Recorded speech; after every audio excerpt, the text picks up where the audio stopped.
Tracer son chemin, ce n'est pas facile. Et je pense que Ben a une question pour vous. Okay. Madame Taubira, quand j'étais jeune étudiant, on passait des soirées entières, mes amis et moi, à refaire le monde.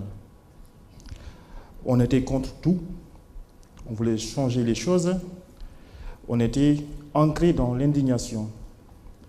Pour changer les choses, il faut être pleinement acteur de la société. Alors la question que j'aurais voulu vous poser est, comment arrive-t-on à choisir ces combats? Comment arrive-t-on à savoir là où on sera le plus utile? Oui, mais c'est chacun, mais c'est vrai qu'il y a ce risque de dispersion. Les inégalités, les injustices sont telles. Le monde va si mal, effectivement, mais il ne va pas que mal, que nous avons encore de nombreuses raisons, de nombreux motifs d'indignation, de révolte aussi, de rébellion aussi, de sentiment d'impuissance aussi. On peut choisir de se disperser. Moi, j'ai eu des périodes de ma vie où j'étais sur tous les fronts et de tous les combats. On peut choisir de limiter ses causes et d'aller au bout de ses causes. C'est mieux, bien entendu.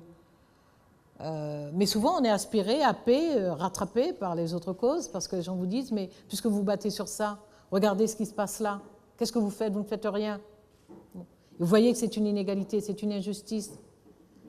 Vous êtes tenté, et puis souvent vous cédez à la tentation. Mais nous sommes tous comptables du monde. Nous sommes tous comptables du monde. Le monde, c'est le nôtre. Nous ne sommes pas responsables des malfaçons du monde. Nous ne sommes pas responsables de sa violence, de sa brutalité, de ses injustices, mais nous en sommes comptables. C'est-à-dire que nous ne devons pas nous laisser faire. Nous devons déterminer les formes de nos résistances, de nos combats. Nous devons choisir nos combats. Nous ne devons pas accepter un monde d'injustice parce que si nous l'acceptons pour nous, nous l'acceptons aussi pour les autres. De même que si nous l'acceptons pour les autres, tôt ou tard, il tombera sur nous. Donc c'est par conviction, pour un idéal, pour des valeurs qu'on se bat. Mais je n'ai pas de recette, il n'y a pas une marche à suivre. Il y a chacune, chacun avec son propre parcours, chacune, chacun avec son tempérament. Il y a des personnes qui vont aider dans la discrétion, juste le voisin. Il y a des personnes qui vont décider d'embrasser le monde et de le transformer. Il y a des personnes qui vont se limiter à leur territoire. Il y a des personnes qui vont tempêter à tout va et qui seront tout le temps dans la négociation et pas dans l'action. Voilà, chacun choisit. Il faut le faire en harmonie. Il faut le faire en harmonie.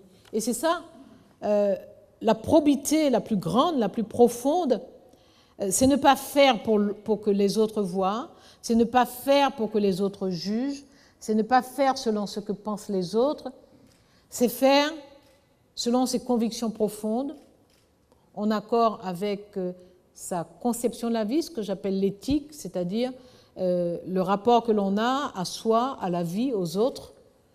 C'est faire comme ça. Mais il y a tellement de choses à changer dans le monde.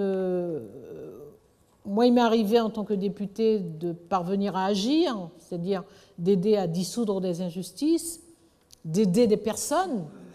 Il m'arrive, depuis que je suis ministre, d'agir, de pouvoir prendre des décisions, mais il m'est arrivé en tant que député, il m'arrive encore en tant que ministre, de pleurer devant des situations inacceptables et sur lesquelles je n'ai aucune influence possible, aucune capacité d'agir, et juste de pleurer sur ce monde qui fait des brutalités aux autres, sur ce monde injuste, sur ce monde qui désespère, sur ce monde qui conduit des personnes, souvent des jeunes, à des actes désespérés, à des actes violents,